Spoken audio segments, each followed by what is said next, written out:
She who thrives. Phoenix rising. The true me. The ups and downs crazy in life.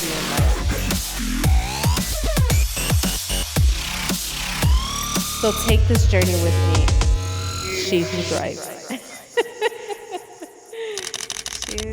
Yeah.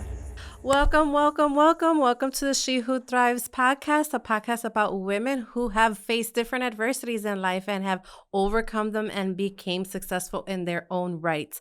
And today, it's completely different for me because now we have a new guest. I've never met her. I did stalk her on Instagram, but my assistant Desi was the one that brought her to my attention, and I wanted to reach out and talk with her because, like I told you about myself, I've been in a male-dominant industry, and pretty soon we're gonna have He series, and I'm gonna be inviting men onto the show. But I'm like, you know what? I want women in male-dominant industries to come on as well. So I want to welcome Erika Hammer, right? Yes. Okay. Hello. And she is a barber here in Florida. So Yes. you don't hear much female barbers. So I was excited I was like, oh my God, really? She's like, yeah, she's a barber. So my assistant was the one that brought you to my attention because her boyfriend is a barber here in Florida. Right. So and he's well known. He's well known too. He's a great guy. Yeah. Yeah. So she told me and stuff. I was like, you know what? Let's bring her on because of the whole male dominant world. So I have so many questions about this. But also what I know is that you are from the Chicago area. Yes. Chi-Town, stand up. So where about are you from? I grew up right outside Chicago, like Northwest. I right on the train tracks my whole life. So I'm right outside like Lombard. Oh, you're more the south. North Avenue. Yeah, Is Northwest. South or Northwest. Northwest. Yeah. Coming through the west side, going, Melrose, North Avenue, all the way down Addison, Lombard. Lombard is that way? Yeah. For some reason, I thought Lombard was south. Yeah, no. I'm a city girl, guys, so I'm inside the city. Yeah. So it's very rare that we're on the outskirts. 100%, especially when you're in the city. Yeah, so it's I don't want to say a rivalry, but there's always a thing about when people say, oh, we're from Chicago, but you're not, you're from Illinois. Yeah. But you know what's crazy is that Chicagoland is my home. I've never been anywhere else in Illinois. I've only been to Chicago and outside. You know what I mean? I've gone to other places in Illinois, but that was because I had to visit people that were in jail. I know. I've been there. I think that's probably the only time. Yeah. But let me see. Did I ever go maybe driving down to Florida? And it's like cornfields. What is Illinois besides Chicago? I don't know. Right? That's a good thing. I mean, a good question. I should research that. Right. I mean, because besides outside of Chicago, we end up going to Wisconsin, to Milwaukee, or to Michigan, but not really anything in Illinois. Yeah, you're right. Oh my God. So what made you move down here? Honestly, the weather, it was negative 40 degrees the year I left. Oh my God. It was a polar vortex. I was like, get me out of here. No, my mom had moved to Florida a couple years before me. And so I was visiting her a couple times a year. I was like, she lived in Claremont. I was like, you know what? I'm pulling the trigger. I'm moving down. I'm a barber. I can go anywhere. I was ready. Yeah. Did you have a shop up there? I worked for a company for 6 years based out of Detroit, and they grew their business from like 5 shops. By the time I left them, it was like 100 shops. It was crazy. And it's one owner for all. Mm-hmm. And I just learned so much. And I was like, I'm ready to just do it, and I wanted to go to Florida, open up a shop eventually, but it took me 4 years before I opened up a shop in Orlando. Oh, wow. Yeah. So what made you, I know you and I spoke about it a little bit over the phone. What made you get into being a barber? I was a cosmetologist. I went to cosmetology first, did it for a year, did women's hair, and I was like, I don't know if I like this. The hair itself or the environment? The environment was very toxic. It was very catty. And I hate to say that because I'm very woman empowerment, but it was very catty back then. And then I picked up the clippers.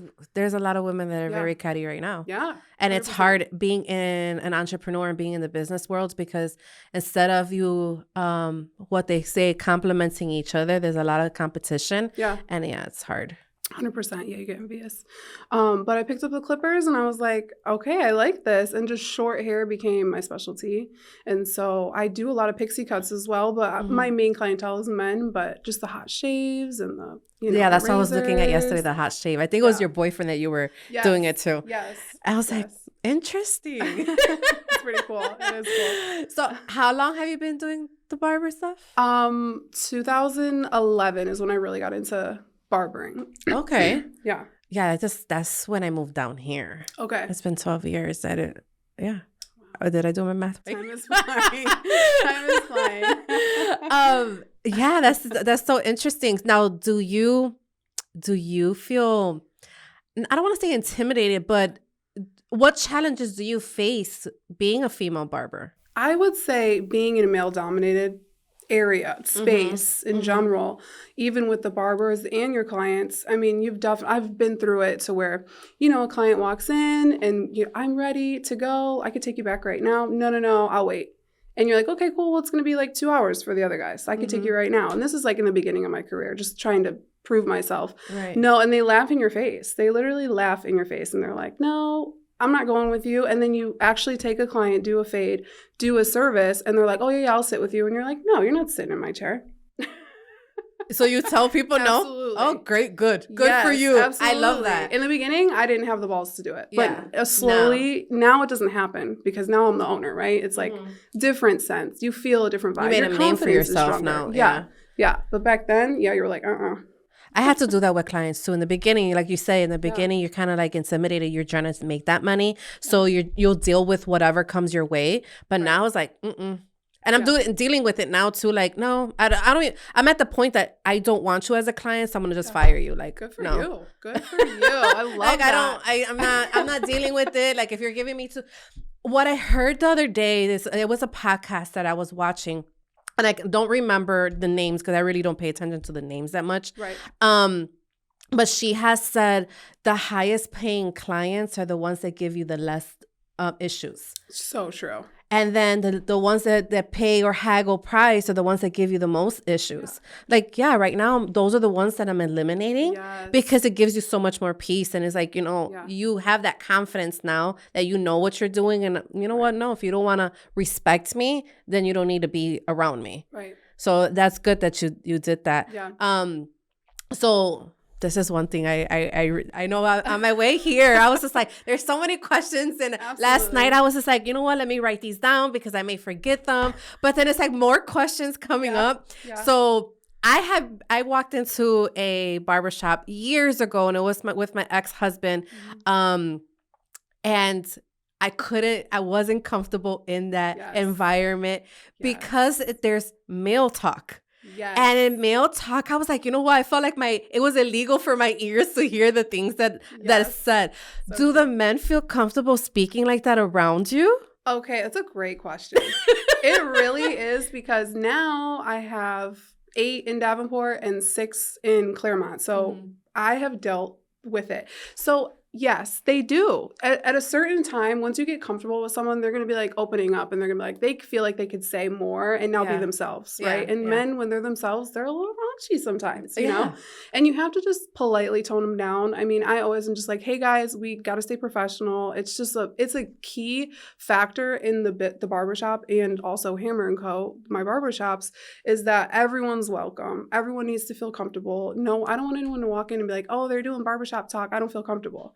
Women, moms, sisters, whatever, men, LGBTQ, like everything, So I keep that on check. But I also want them to feel comfortable in their work environment and also feel like they're friends and they're bullshitting and talking, Right. Yeah. So it's like in the middle. You got to medium it.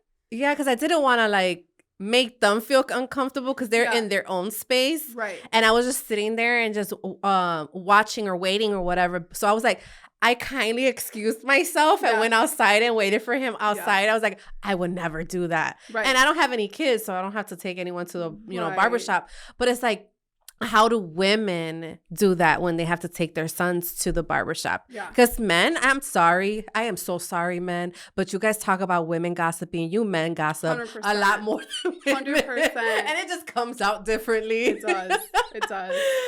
It does. The things that were just said was like, oh my God. And then I feel sorry for the women that they talk about too. Yeah.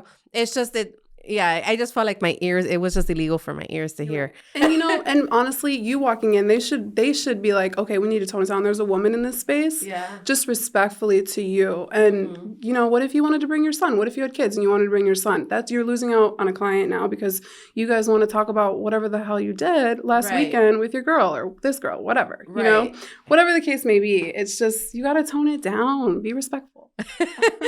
So now the other question. For me, in our world, and I don't know if you know that I'm an accountant, so I deal with women, mainly women now in the beauty and the arts industry. Okay. So I help out with the financials and stuff, but finance and accounting has been a very male-dominated industry. There's a lot more women now in it. But when I started at the age of 18. Wow. So I am 43, guys, now. So you guys do the math. But it was very hard for me because it was so male-dominated. Right. And when I started with my journey of my own business, of course, you have to go to networking events and put your name out there. That we call what they call one-on-ones. That you go to have a lunch with someone to see how you can help each other out. So doing that, of course, is a lot more men, right? And they took that opportunity as dating. Right. Like, I'm going to hit on her or whatever. I'm not saying I'm the prettiest person in this world, but I'm just saying it just happens. And you're a strong lead too, so they're probably you're more attractive. Right, like right. Do you experience that with your clients? I have, absolutely, 100%. I mean, especially in the years, especially starting out, because you're a little bit more naive, so you kind of tolerate it in a way. You're like, and then you learn, you're like, oh, I'm not tolerating this. But yeah, I've had clients, longtime clients, come to me, get the services done, and then find out that I have a boyfriend, and they never come back. And you're like, I've been cutting your hair for 2 years, but then and it's almost like you don't want to talk about having a boyfriend or having a special someone, because they almost want that 1% chance. It's weird. 1% chance that they can maybe possibly take you on a date. Yeah. But the last couple of years, I've worked in the barbershop with my boyfriend, who was also a barber. So I have got to dodge all that, because I just, that's my boyfriend over there, And it's easier for me. It shuts it off completely. So then I get to have that solely professional relationship with my clients. Mm-hmm. I don't get the weirdos. The ones that wanna, Let me be her customer, her client, so that we can hook up with her. Yeah. Exactly. Oh my God. Exactly. So I made that mistake in dating someone, and not dating. I can't even say it was dating, because it was not. It was just a messing around thing that lasted longer than it should have, in a time that I should have never had done it. So these are just the mistakes that people have made. Have you ever dated any of your clients though? I've never dated any of my clients. No, it's crazy. I've been in long relationships my whole life. So I was with someone for like 5 years out of Chicago. We moved to Florida together, and then I met my man. So I wasn't really single for much long, a couple months, and then I met him. So I didn't really have that opportunity, which is kind of cool, because then it like really sets me apart, because I've been in barbershops with other female barbers, and you took my client, like almost like that's their boyfriend, you know what I mean? And they've dated their clients, went out for the night with their clients, and I just never wanted to be that person. I never did. That's good. Don't do it ever. Because you're too close, because you have to touch, you know what I mean? It's just like, it's different. I feel like it's different in your field. Your field's different, because you don't have to like be like, let me cut your hair, you know what I mean? Yeah. It's just so that's what I was going to ask you too. Like, men is there, it's kind of different a lot. Well, it depends on the love language with what is it? Those 5 love languages, and one of them is touch and feel. Yes. So they're there. I seen that you were putting the hot towel around them, and then you have to touch them and stuff. Do they take it in a wrong way when you're doing stuff like that? Right. I mean, honestly, I've like shampoos and like hot shaves, and like I always massage the pre-shaven. I mean, that's just like, I'm a barber. And not all men massage the pre-shaven to their men clients. Right. So men barbers. So it's like, I'm a female. I'm like, I don't care. I'm comfortable doing this. Right. Yeah, sometimes you get some guys that are like, oh, that feels so good. You know what I mean? Or just little comments and stuff, but not a lot. It's not crazy, but shampoos, and you get the one guy and they look up at you, they're like, can you come to my house and do this every morning? I'm like, no, I can't. Sorry. Oh, but so how do you have that confidence to continue doing that with them? Because I would be so ill. Yeah. I mean, if they do that and they make me feel uncomfortable, I'll just block them on my books and they can't come back to me. You know? Gotcha. Don't make me feel uncomfortable. Yeah. Yeah. So your loyal clientele already knows that don't mess with you. They're awesome. Yeah. My clientele is so respectful, so great. I've cut all the bad ones out by now because I've been doing it for so long. But yeah, I've cut them all out. They've been blocked. I had to actually fire some clients for that too. Yeah. And they were married as well.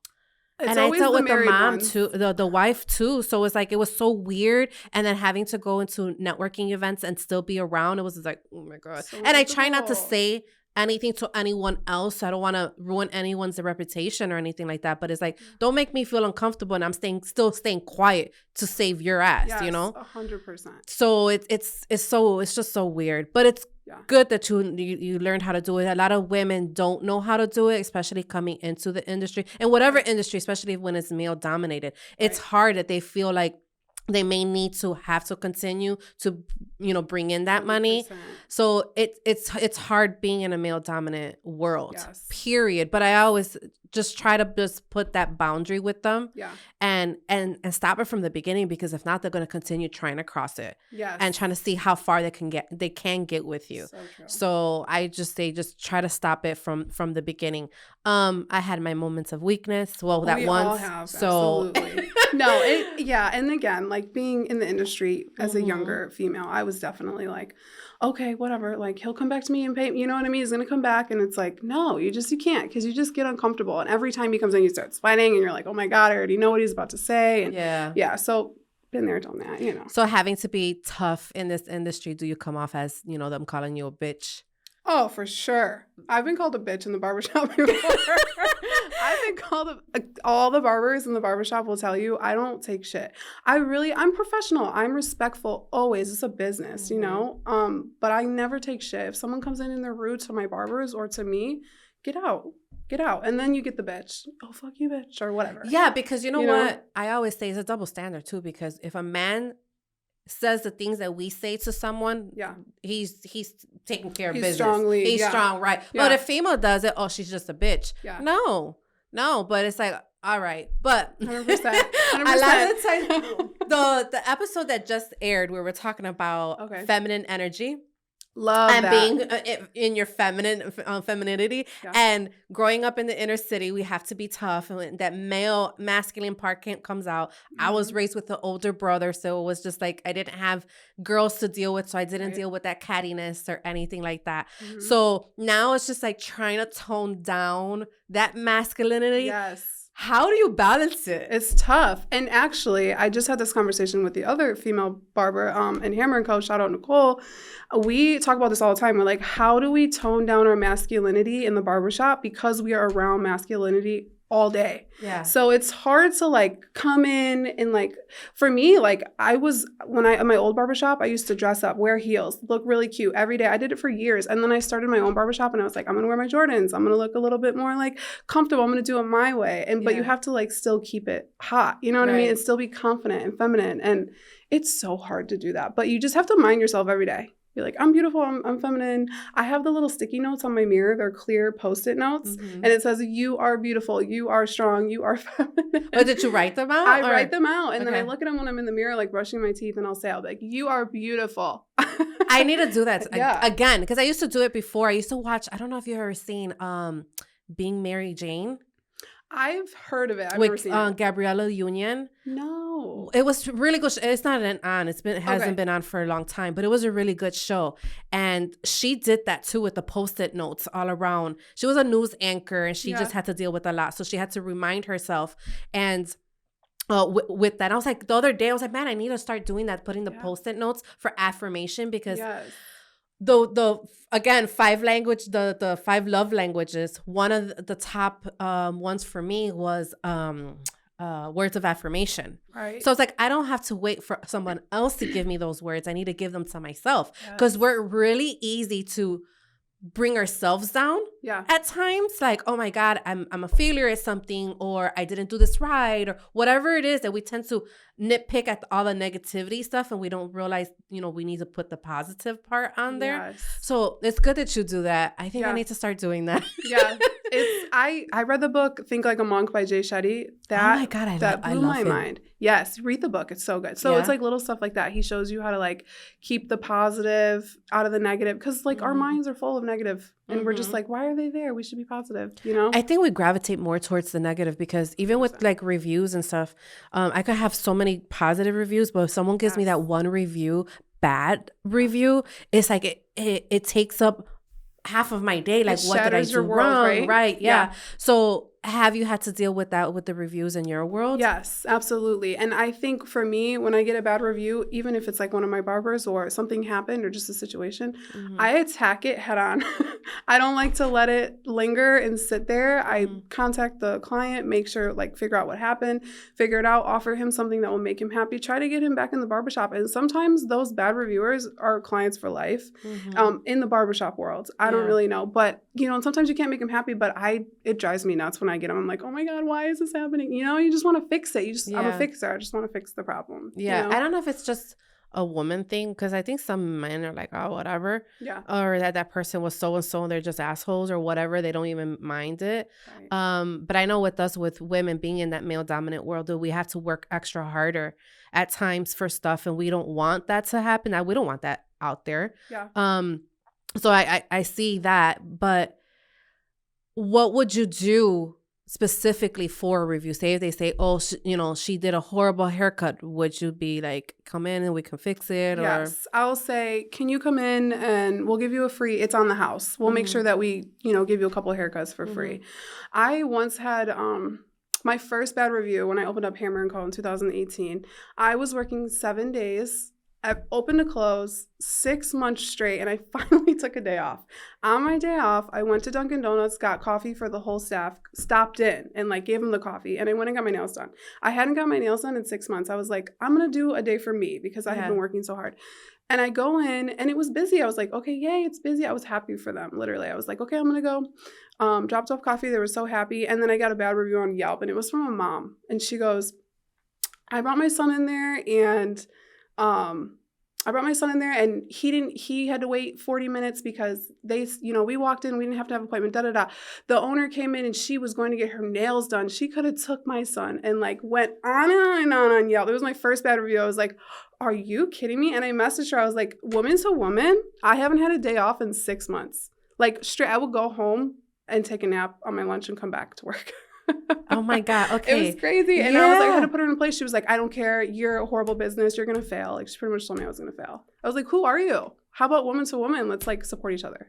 Oh my God. Still I can't believe she said it breaks that. my heart. I know. When was that? In the beginning? You said the beginning. 2018. Yeah. Yeah. You should have saved that and be like, listen, I'm still available. Do you want to come for a haircut? Does your son still need a haircut? I can write some up real quick.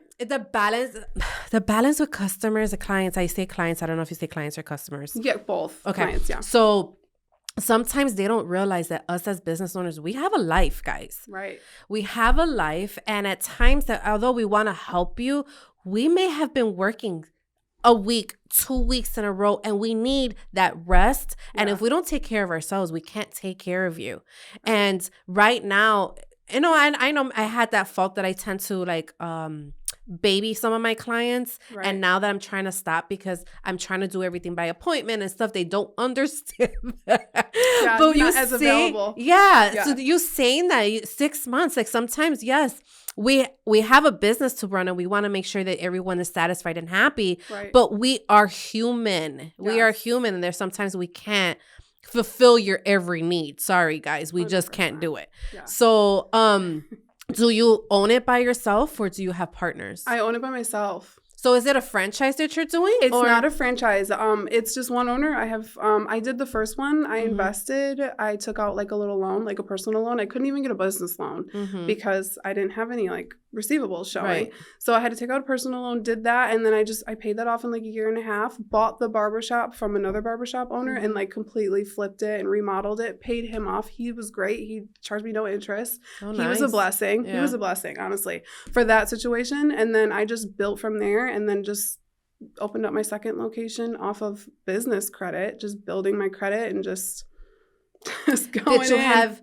That's good. Congratulations on that. Did you have, and the reason why I'm going to ask these questions is because there's a lot of women, aspiring women going into esthetician or I can't even train of thought. Eyebrows, lashes, beauty. All of that stuff, the whole beauty world. And they tend to want to do it, but then they kind of like retreat back because they're like, oh, I can't do this. I don't have the means to do this. Right. So I don't have. What advice would you be giving these girls if they come to you to ask you any of these questions? Honestly, I would definitely say, and this is just from my experience, I would definitely say buckle down on building your credit. Like just your personal credit. If you could buckle down on your credit, you could literally go miles and miles with that, because you could start with your personal and then work your way to your LLC and just build and continue and grow. I think even calling the small business, even if you're just a little small business, you know what I mean? And you don't plan to have a bunch of employees or even 10 employees, you could still call the small business administration and be like, hey, what is the first thing that I can do? I think making phone calls, and I know it sounds crazy, but like making a couple phone calls a day and just calling the banks, you never know. 10 no's could be 1 yes, you know? Mm-hmm. So I think just building yourself up, and then also you don't know until you ask.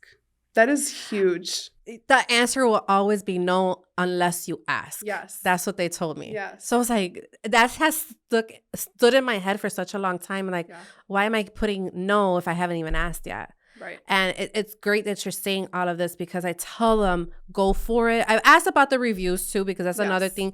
Many people say, you know, they get a bad review and they don't want to do it. They get discouraged. Yeah. So we've all had those bad reviews, guys. Yeah. So we're going to come across that and be prepared for it. And it's okay. And I have to take my own advice at times because I look at it and I'm like, oh my God. Mm-hmm. And then sometimes it's like, you being a business owner, do you surround yourself with other business owners too? Because we can have some moments of that. What am I doing? Am I doing this right? And do we even have the energy? Like, honestly, I came today, this morning, I've been all over the place. I deal with what's called PCOS. So it deals with my hormones. And when my hormones... My best friend has this. Yeah, it's tough. It's tough. So me having this, plus being an entrepreneur, there's moments that I like don't want to work. I don't want to do so. Right. So I do these IV bags to help with the lack of vitamins, which helps a lot. Yeah. But your mind tends to start going all over the place. Yes. And I know it's not just me. It's a lot of business owners. You start to think like, another year of this, can I do this? Yeah. What am I going to do to get to this point? What are my goals? Can I be able to, do I have the strength? Do I have, what the hell am I doing? Am I doubting myself? Sure. Do you go through those moments? Especially right now, like specifically right now. And I do have to say, to buckle back on the reviews, you're not a real business unless you have some negative reviews in there. You're not real. You see? You're not real. How do you have, 500 5 stars and not one bad one? Something's suspicious about that. Right. You know what I mean? So you got to have the bad ones in there, trust me. But just right now, like starting a new business, I mean, you put all your savings into it. You're like ready to go. And like your business is not booming like how you want to after 5 years of my other one. So I'm slowly working my way. But some days I'm like, oh my God, did I do the right thing? Am I right? And I know I did the right thing. It's just your negative thoughts rolling through telling you, oh, you might not be able to do this, but you could do it. So do you tell yourself, just shut up? Yeah. Just keep it going? Just shut up, keep going. Just keep on showing up. Yes. Just keep showing up. Yeah. And I know we all have our days. Like, we're human. Yeah. What made you open up the second shop? I was ready. I got in my comfort zone. I was very comfortable. I was making great money. I had an amazing schedule. I could take a vacation whenever I wanted to. I was happy. Mm-hmm. But I get comfortable and I'm like, okay, I need to get out. I need to go explore. I need to go. Yeah. And my clients are always like, Erika, when are you going to open another one? You need to do, like, I would always be asked, are you going to open another one? When you should franchise, you should do this, you should do that. And it was like, yeah, you're right, I should. And then it kind of just built up for years. And I was like, okay, I'm going to do it. And also I have my dad who's an entrepreneur. My older brother's an entrepreneur. My younger brother's an entrepreneur. My mom, like everyone has owned businesses in my life. So they're all like, yeah, Erika, do it. Like, it's never anyone being like, you can't do that. It's always like, you can do that. So I was like, fuck it, I'm doing it. That's amazing that you have support from your family. Not everybody has that opportunity to be that way. Right. Like I was reading, and this is my own experience as well. I was listening. Damn it, these podcasts, I need to write them down. It's actually, I don't know if you know who Jenny Rivera is. No, but I'll look into her for sure. Okay, well, she passed away. It's her daughter is Chiqui Rivera, Chiquis. She's on a podcast show with she's I think she's Mexican. She's a rapper, and I can't think of the name, but they came. She has colorful hair. Yes, I watch her all the time on TikTok. Okay, yes. So they have a podcast right now all over TikTok, and Chiquis, they were talking about how in the Hispanic community. Yeah. That when you're trying to make it, your own family is the one that brings you down. Right. And it's a challenge because now you're fighting society, but you're also having to fight your own family when you're trying to make it. And it kind of sucks because it's great that you have that backbone, the support system from your own family. Yeah. You can pick their brain to see what you can do. Yeah. Not everyone is fortunate enough to have that. And that's why I did this, because I want people to know you're not by yourself. Right. Although you don't have the same opportunity that you did, you may be where I was at, that I had to struggle to do this. Nobody in my family we're decided to do what I'm doing, 100%. Didn't get masters and all this stuff or whatever. 100%. So I had to be that first, and I had to fight. To this day, I still have to fight against my own family. 100%. So it kind of sucks. So my whole point with this is like, when you start, do not compare yourself to other people that have been in the industry already for 10 years, because all it's going to do is bring you down. And I make the mistake. Yes. I made the mistake last night that I compared myself to someone else that's way ahead of me. Yeah. And it's like, I'm not doing great. And you're doing great. You are doing great. Look at where we are right now. Yeah, but at times when you compare yourself, that's what I'm saying. Don't compare yourself to someone that's been in the industry for so many years. Yeah. Because it can be that that killer, your self-esteem killer. So what would your word of advice for people that are starting out and they are looking, because Instagram is a big influence with people. Like, oh, well, this person has this. Not every time that's even... Yeah, that's just 100%. For show. But 100%. What would you tell someone just starting out? Yeah, starting out, not to basically with the whole comparison with other people in the industry. And I have friends too that are in the business that have gone through the same thing. Like, they don't have, everyone's telling them they can't do it. They don't have the funds. They don't have this. Their family's like, you're not, just do something. Go to college, get a degree, and go like work in whatever, finance or whatever the case may be. And just don't reach out to your dreams. And I always say, like, just do it. Like, just do it. And it's like, I know it's hard to think like that. And I guess for me, I've always just been like, just do it. And my parents have always been like, Erika, if you want to do it, just do it. It's a goal. Try to reach it. I'm here to support you, but not everyone has that. But I think, again, if you just step out and just be like, okay, the world is in the palm of my hands. I just have to like nurture it, water the grass where you are in the now, and don't look at the future. Just like work on your now. That's a big thing too. I've read a lot of books. I've read a lot of inspiration books, and I really think that it's true. Like, if you water the grass where you are, and like the grass is not greener on the other side, that's a big one too. It's just that's so true. It is so true. Right. I if you're gonna look at other people, just take what they've done and take that as educational, but don't compare yourself to try to bring yourself down on that part. Because you have to. I look at people who I aspire to be. Yeah. And it's not very many, but I try to study to see what they did to get to where they're at. Yes. And yesterday I made the mistake of not doing it that way. I seen it in a different way. And I know it was my hormones all over the place. And, I should have never looked at it last night. But it was like, okay, what can I learn from this person? So that way I can get to a certain point. Because I went from nothing, absolutely nothing, to 6 figures. Yeah. And now it's like, all right, now what's my next step? Like, this is what I'm doing with the podcast and bringing on women and stuff. And then it's like, all right, now what's the next goal? Yeah. So I never was driven by money, monetary wise. Yeah. So I've always been driven with goals and how I can inspire other people. Yeah. What drives you? Honestly, it's crazy to say. I've been on my own since I was 18. I've been barbering since I was 19. I've lived on my own since I was 18. So money has been a big drive for me because I had to make sure I would come home, my cable was off. Like, it hasn't always been rainbows for me.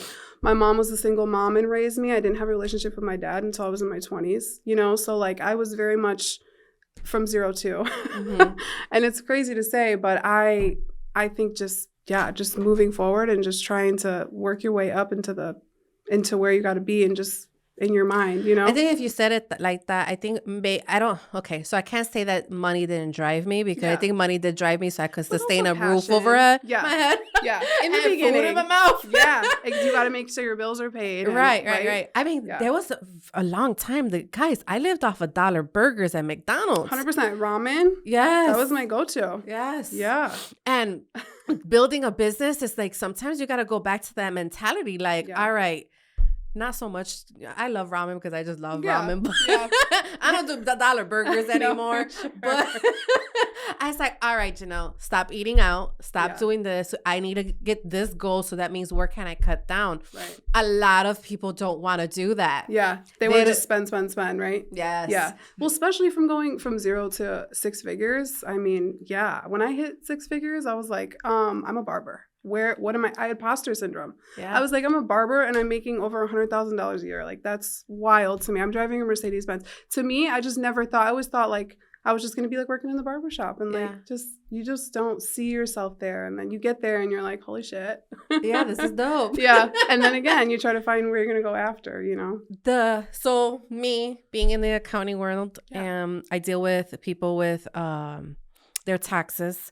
Yes. And the biggest thing in the barber industry and beauty industry is many are independent contractors and they make the biggest mistake of not having accounting and not doing their taxes. Yes. What did you do to avoid all of that? Because for you to get another place, I'm sure you have your accounting down. Hopefully down packed. Yeah, for sure. To get to where you're at and having your Mercedes Benz and you need to be legit. I tell people you're making a lot of money, but you have no paper trail to prove that. Exactly. Like, you can't go buy a house. You can't go, 100%. A lot of barbers do that. You need to do your taxes, guys. Like, just do it. It's going to be, because you need 2 years. So what did you start? Because I'm sure. I started when I was in Illinois, like, I did my taxes through H&R Block my first time. And I went in there with my books of like, I made $200 this day and I made literally. So I gave it to the guy. I was like, here, this is what I have. This is my accounting. What to do. Yeah. I wrote off everything. And they were like, cool, you owe $4,000. And I cried. I was like, oh my God, this is like, I didn't know because I was so used to like getting, money back at the end of the year. So since then, I've been comfortable. Obviously, you're going to owe at the end of the year. And then I just found a lady. She did my taxes in Chicago. And then I found a lady out here and she's been taking care of me to do my taxes. But accounting too, like, I didn't get into bookkeeping and accounting until like 3 years ago. Like, I ran my business for years without any of that. So you were one of those that just came with the shoe boxes. They'd be like, here you go. Yes. And then I finally got into, I was like, oh, wow, this is great. So like QuickBooks and all that is great. So, I asked that because there's a lot in the industry that make that mistake. They don't know that. They don't know anything about the financial world. And this is the reason why I wanted to go into the beauty and the arts industry because they're the two main. Arts a lot with, tattooing and all of that is where I say arts because that's but I am trying to be very, very adamant with everyone to be like, you're an independent contractor. That means you are your own business. A lot of people don't know that. Do you have your barbers as independent contractors? Yes. So my commission store is Claremont. So they're 1099 independent contractors. And then Davenport is booth rent. So they're self-employed. Like when you're booth rent, you're self-employed, you write off your booth, like you're just like your own business inside of a business, really. They should all have their LLCs, which I was trying to say, and they should do their business like that. But so it's different. And then you have employees. Well, the 1099s are still self-employed. Still self-employed. You're still filing a 1040C, right? Right. Well, is that what it is? No, it's 1040 and then you have a Schedule C. Okay, that's exactly right. Okay, thank you. See, I know a little bit, but and so that's what I think that's how they do their taxes every year, you know. But they're supposed to, but they don't. A lot of them do not. And honestly, we have finance talks in the barbershop all the time. Okay. They're always like, oh, if I wear that, it's going to take money off my credit score, you know, or take points off my credit score. Like they joke around. They're very well known with the finance world too, which I love to hear. I love to hear them talk about it. So I think they do their taxes. They're like, I'm buying a house next year. You know, they talk about, you know, goals that they set for themselves. So I mean, that's good that you talk with them, because I have a few that have brought me in to talk with their client, with their independent contractors, so that way they can be on it. I mean, they don't necessarily come with me. They at least they're aware of it, so that way they don't fall behind. Right. I am an enrolled agent, so I represent taxpayers in front of the IRS. So I see a lot of the mistakes that happen, and it's like I try to talk to the business owners too, like. Speak to them, tell them, educate them. Yes. Do you find yourself being a mentor to the people that you employ? Yes. Oh, yes. We'll have like on our breaks, we talk about credit and we talk about doing taxes and we talk about how much we need to make to afford a $350,000 house and what we need to do and what we need to claim. And we can't write anything off. We just got to claim it all, you know? Like we have conversations like that all the time. They're really a great group of guys and girls. But yeah, I think just talking about it, educating, I always say, like, I learned all this stuff throughout the way. So I always like to tell them, hey, if you don't know about credit, just ask me anything. I said, call me whenever you want, just because I've built it like that. Yeah. And then there's also a whole bunch of like hotlines and stuff you can call, and just they think calling someone in finance like yourself would be costing them money, you know, but I don't think so. I think you just call and TikTok and Instagram and videos. And there's education. Gary V says, you know, I get paid to do all these talks, but you can actually just Google it and get it for free. Right. So I was like, that's so true. So I'm always Googling everything. Yeah. But when growing up, we grew up very poor, and I always say this to everybody, but there was one thing my mom always gave us was education, and make sure that because you could never take away education from us, you know? Yeah. So she didn't have much money, but how in the world she bought the whole thing of encyclopedia. I love it. Guys, if you guys don't know what that is, it's books like Google, but it wasn't a book. Read it. No. So anytime I would ask my mom, she'd be like, go check it, go look for it, look for it. So I would have to go and open it, and I would have to, you know, so now it's like I do research on everything. Yeah.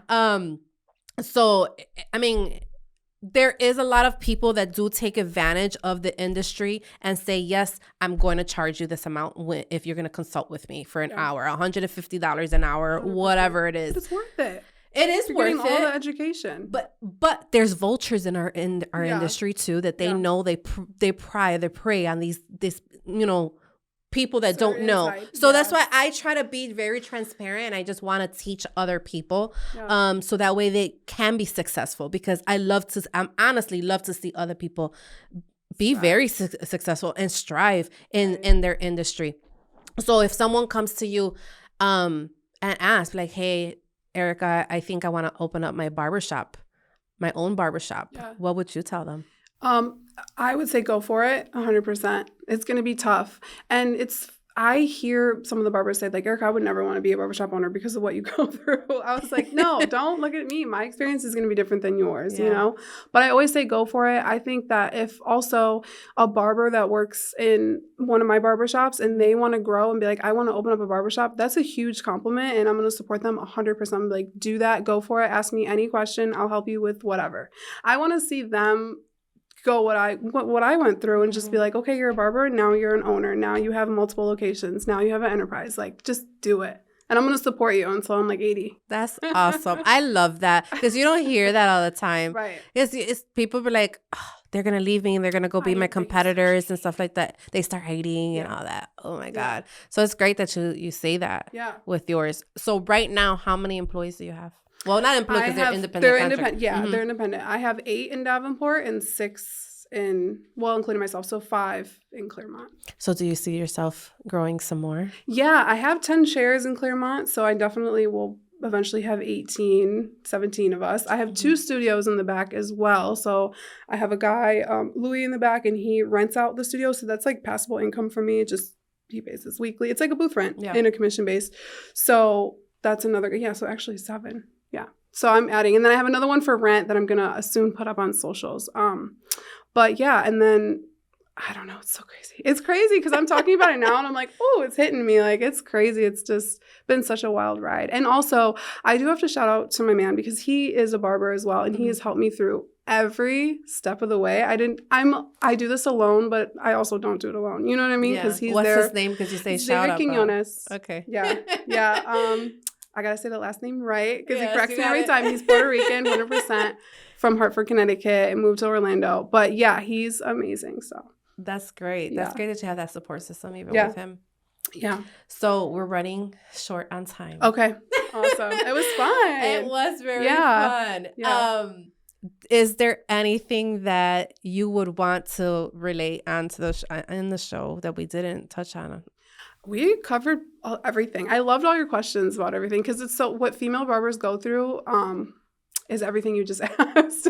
It really is. And I'm sure you go through the same thing. It's cool that we relate, even just different industries. Yeah, it's different industries, but I was an auditor for the state of Florida. Oh, wow. For sales and use tax. So I had to visit different businesses throughout Central Florida, and I seen what the mistakes are and stuff. And then now the past year, we've been really focusing in the beauty and the arts industry. And I know what those mistakes are. And it's because I want to teach. My thing, I love teaching because of the whole passion stuff. So I really try to relate. So Jay Shetty says, so one of the favorite things he does is he really loves to get to know a person. Yes. To really see where they come from, see how they struggle, to really understand them. And I love doing that. And that's not just here. It's just me normally. Yeah. Like maybe someone think I'll come off as being nosy, that I'm prying into their life. But no, it's just like I really love to hear where you came from. You know, you spoke a little bit about the struggle you went through. Because not everybody knows that. Like maybe someone will look at me now like Janell got it all together. She's good, but they don't know where I come from. Exactly. So I'm sure that a lot of people don't know that you came from being on your own at such a young age. So it's always great to bring people on so others get motivated by us. Yeah, absolutely. So if anyone is looking for you, where can they find you? Erika Hammer at Instagram, Erika Hammer, TikTok, Hammer & Co. Barbers, Instagram and TikTok, Facebook. I mean, I do all the social media. So I have like this, I'm adding this. It's so much. But if you guys have any advice for me on social media too, I'm down. I see a lot of other female barbers that are killing it in the game. Shout out to all of you guys because they're amazing. Like they're killing it. TikTok and Instagram and oh my gosh, I want to be like you. One day for sure. But yeah, that's my goal for 2024 is just buckling down, trying to get content, trying to just not be shy of talking in my videos. So yeah. Getting content is very hard. It's hard. It's very hard. I mean, that was one of my things is just put myself out in the camera that I didn't like to do because I was very introverted. So right. But I'm here. But you don't. I'm on camera. Yeah. What, are you a Leo? No, I'm a Scorpio. Okay. Oh, I like that. I'm a Leo. But I feel that energy, that leader vibe from you. So I love that. Oh, okay, cool. But thank you for coming on. I tell everybody that who comes on that if you see this, hear this, because it's on YouTube too. So at any point, you'll be like, man, I should have talked about this. I really want to come back. Just let me know. Reach out. You got my contact info. So you could come back. One last question, which I forgot to ask, I think the last 2. Yeah. But I try to ask everyone, do you feel successful? I do. I do feel successful. I know that I have a lot more to do, though. I feel like I have a lot more to do to feel really successful. you know. Thank you so much for having me. Thank you for coming on. And thank you guys for tuning in on our podcast platforms and on YouTube. Until next time. Oh, wait. Before I even go, like, subscribe, review. I am really, really reading the reviews, so I need for you to review and share. Please. Thank you. Bye.